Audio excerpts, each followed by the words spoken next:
Es por excelencia el ídolo de los republicanos, Ronald Reagan, el que fuera actor y político estadounidense que llegó a asumir los hilos de la presidencia de los Estados Unidos entre el 20 de enero de 1981 al 20 de enero de 1989.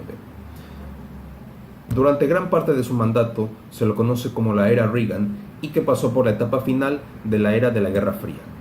También durante su presidencia se suscitaron muchos acontecimientos históricos, políticos, económicos, sociales y culturales que sirvieron de ejemplo para sus próximos sucesores. Durante su mandato se suscitó la famosa crisis de los rehenes que ya después de haber tomado posesión de su cargo, minutos después fueron liberados los rehenes, terminando así la crisis de los rehenes de Irán que terminó durante la presidencia de Reagan.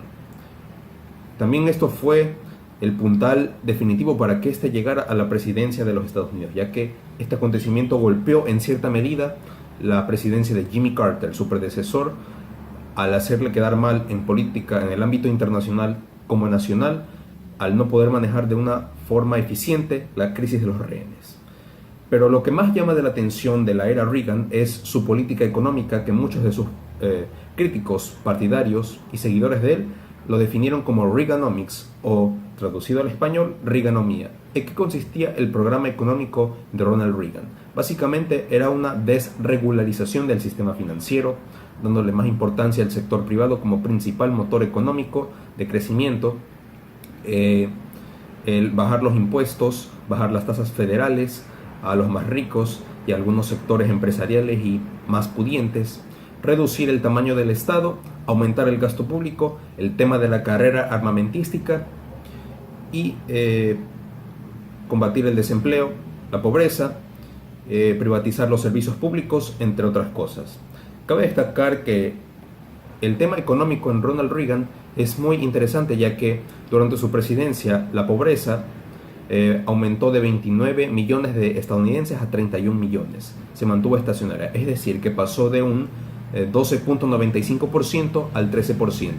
Esto es bueno y malo, en el sentido de que creció, es verdad, pero se mantuvo, como quien dice, no fue tan drástico como lo que sucedió en tiempos anteriores. Cabe destacar que Ronald Reagan asumió la presidencia en un momento muy difícil, en el cual Estados Unidos pasaba por un momento muy crítico, que fue la crisis económica de los años 70, en lo que era en el ámbito petrolero, la crisis energética, la pobreza aumentó, los combustibles también subieron. Por cierto, los combustibles pasaron del 28.5 centavos en mayo de 1981 a 65.2 centavos en junio de 1982. Cabe destacar que la inflación se redujo drásticamente del 10% al 4.1% a finales de 1988. También el Producto Interno Bruto en 1980, que era de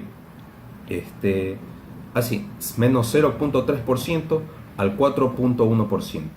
También bajó el desempleo de un 7.5% al 5.2% a finales de 1988.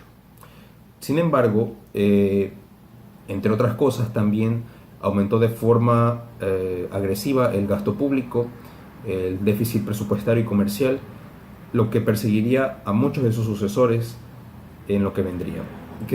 Y también haría mella en la famosa crisis que pasó a Estados Unidos en el año 2008 a causa de las políticas desreguladoras del gobierno de Ronald Reagan.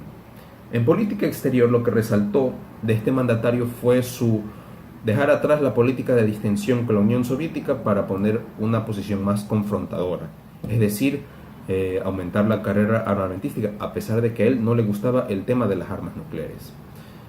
Muchos consideran que Ronald Reagan ganó la Guerra Fría, pero para muchos historiadores y conocidos del tema, esto no es más que una simple falacia, ya que, como se sabrá a lo largo de la historia, fue un conflicto ideológico por el cual pasaron muchas administraciones que supieron administrar en el momento adecuado el tema de varias crisis que sucedieron durante la Guerra Fría.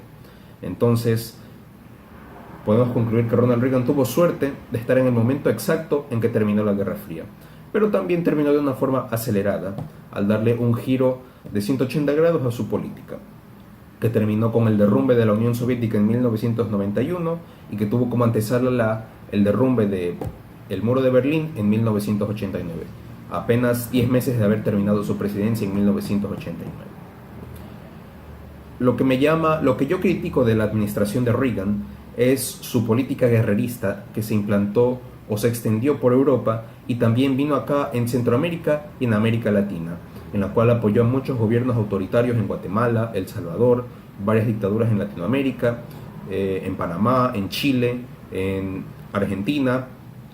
También de cierta medida su presidencia sirvió para que varios países del globo, del cono sur, usaran de inspiración sus políticas económicas para de esta manera implantar el neoliberalismo.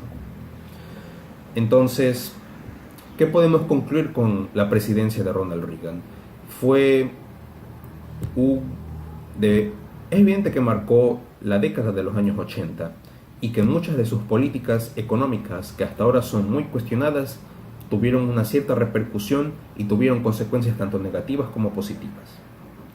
Al principio de su presidencia, la pobreza tuvo que enfrentar paros, aumentó de forma desmedida el desempleo, los precios y también otro dato anecdótico, la tasa impositiva y los impuestos a los ricos pasaron de un 70% a un 50% en 1983. Para en 1986 bajó a 26%.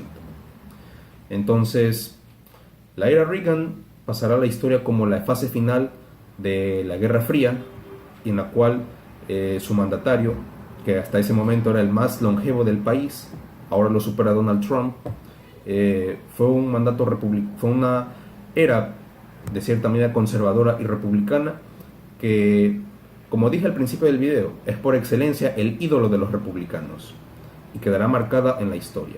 Otro dato anecdótico para concluir: se decía que su cara iba a aparecer en el Monte Rushmore, cosa que nunca llegó a pasar. Falleció en junio del 2004 a los 93 años, se le rindió los honores y eso es todo lo que puedo decir acerca de la era Reagan. Gracias por su atención.